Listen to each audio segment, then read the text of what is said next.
Pour les amateurs de pêche sous-marine, la première règle imposée par la loi est de se signaler avec une bouée.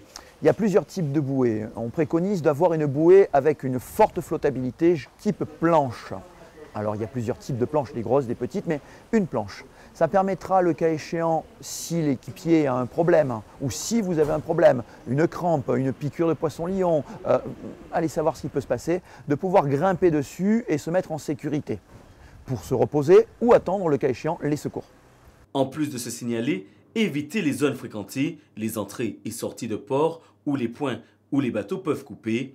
Du côté des usagers de bateaux ou de jet ski, il faut être vigilant. Un conseil pour ceux qui voient ce type de bouée-là, éloignez-vous-en, écartez-vous d'au moins 150 mètres, soyez vigilants quand il y en a une, parce que parfois, le chasseur qui est avec cette bouée a pu être emporté par le courant, il n'est pas forcément à côté.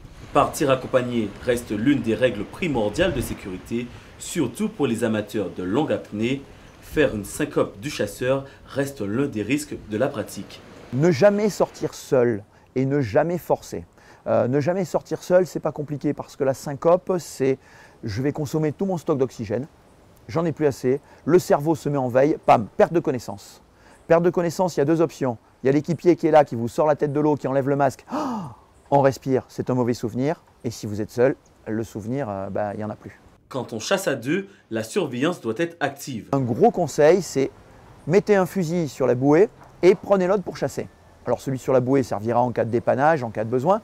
Et celui avec lequel on chasse, on va être obligé de se le passer l'un l'autre, ce qui fait que les deux équipiers sont obligés de rester ensemble. Par expérience, on sait que au bout de 10 minutes, il y en a un qui va partir sur une pierre, une autre sur une pierre, et on va chasser tout seul, à deux, mais tout seul. Donc un fusil pour deux, c'est la seule solution quand on n'a pas l'habitude pour rester ensemble. Ces règles de sécurité s'appliquent aussi aux nageurs qui aiment aller au large. On peut très bien se fixer à la patte ou à la ceinture une bouée de chasse sous-marine que l'on va traîner, d'accord.